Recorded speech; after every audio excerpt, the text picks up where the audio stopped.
Chapter 13. In the 23rd year of Joash the son of Ahaziah king of Judah, Jehoahaz the son of Jehu began to reign over Israel in Samaria, and reigned 17 years. And he did that which was evil in the sight of the Lord, and followed the sins of Jeroboam the son of Nebat, which made Israel to sin. He departed not therefrom.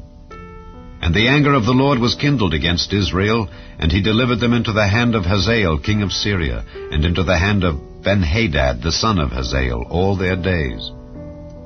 And Jehoahaz besought the Lord, and the Lord hearkened unto him. For he saw the oppression of Israel, because the king of Syria oppressed them.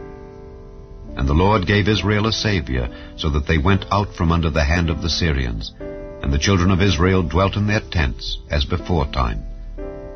Nevertheless they departed not from the sins of the house of Jeroboam, who made Israel sin, but walked therein. And there remained the grove also in Samaria. Neither did he leave of the people to Jehoahaz but 50 horsemen, and 10 chariots, and 10,000 footmen. For the king of Syria had destroyed them, and had made them like the dust by threshing. Now the rest of the acts of Jehoahaz, and all that he did, and his might, are they not written in the book of the Chronicles of the kings of Israel? And Jehoahaz slept with his fathers, and they buried him in Samaria. And Joash his son reigned in his stead. In the 37th year of Joash king of Judah began Jehoash the son of Jehoahaz to reign over Israel in Samaria, and reigned 16 years. And he did that which was evil in the sight of the Lord. He departed not from all the sins of Jeroboam the son of Nebat, who made Israel sin, but he walked therein. And the rest of the acts of Joash, and all that he did, and his might wherewith he fought against Amaziah king of Judah, are they not written in the book of the Chronicles of the kings of Israel? And Joash slept with his fathers, and Jeroboam sat upon his throne. And Joash was buried in Samaria with the kings of Israel. Now Elisha was fallen sick of his sickness whereof he died.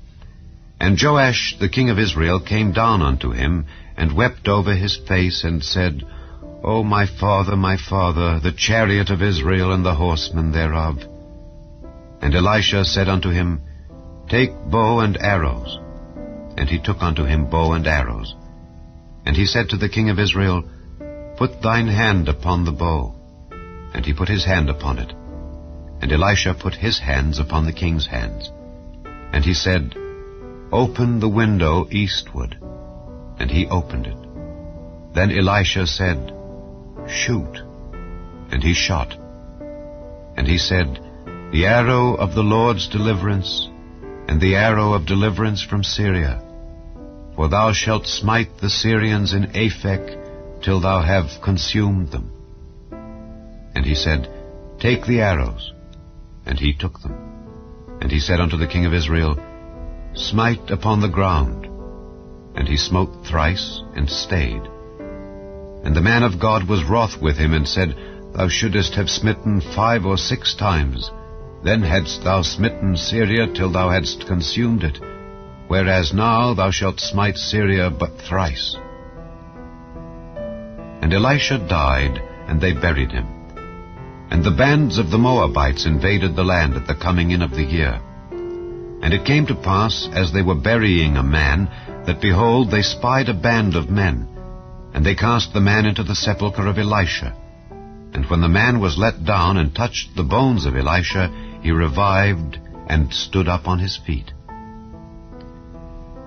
But Hazael king of Syria oppressed Israel all the days of Jehoahaz. And the Lord was gracious unto them, and had compassion on them, and had respect unto them, because of his covenant with Abraham, Isaac, and Jacob, and would not destroy them, neither cast he them from his presence as yet. So Hazael king of Syria died, and Benhadad his son reigned in his stead. And Jehoash the son of Jehoahaz took again out of the hand of Benhadad the son of Hazael the cities which he had taken out of the hand of Jehoahaz his father by war. 3 times did Joash beat him, and recovered the cities of Israel.